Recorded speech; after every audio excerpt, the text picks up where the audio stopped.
stopped, I had to go to the toilet and my mom came home, so yeah, let's continue.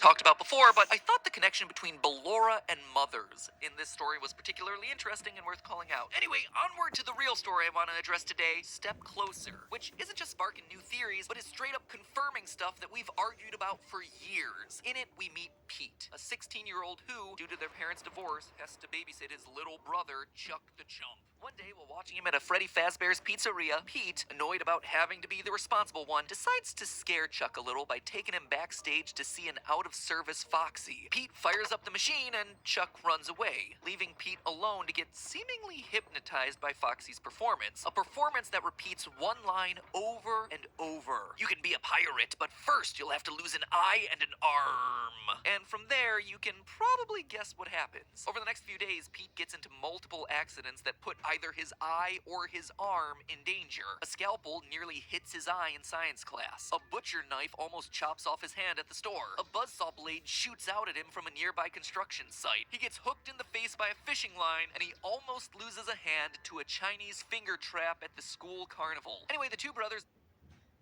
eventually make amends and come to the realization that Pete needs to face down Foxy to break some curse. Pete rushes to Freddy's, but in his panic, he's hit by an oncoming truck and killed. Out of nowhere. It's this awful reveal that you absolutely do not see coming because you feel so bad for this kid. You're like, oh, he's apologized to his brother. They have a good relationship. They have a plan for getting Pete out of this after him being brutalized for the better part of a week. He's on his way to close off the story and then, bam, it just ends. And that would be where the story ends, except for one thing. Pete is still alive. Kind of. We pick up back in the hospital where Pete's soul is trapped inside of his own dead body. Pete is an organ donor. Against his will, I might add. Thanks a lot for signing me up for that one, Mom. And they just got an emergency request for, you guessed it, an eye and a hand. Pete is forced to helplessly watch as his body is taken apart by surgeons. Like I said at the beginning of this episode, this story is shocking. Poor child. What's even more shocking is the lore confirmation that we get in this thing. Pete's story 100% confirms for us that Foxy Bro, the older kid from FNaF 4 who repeatedly traumatizes his younger brother before eventually getting him chomped in the jaws of Fredbear, that is undeniably Michael Afton. 100%. What? Isn't that obvious? God damn it.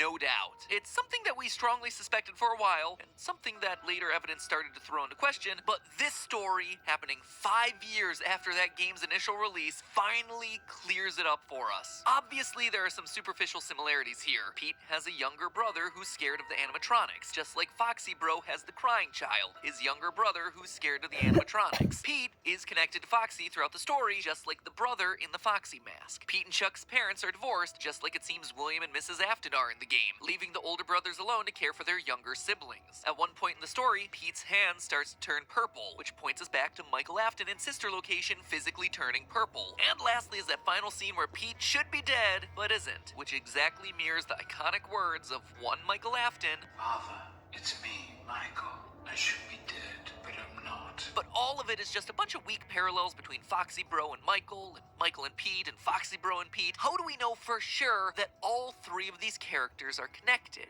One word, gum. People ask me a lot how I come up with these theories, and more often than not, it's small details that just stick out as off for the author or game designer to include, as though they're purposely seeding these details out there to try and signal something to us. And in this particular story, the odd character detail of Pete is that he chews gum a lot. Page 4, he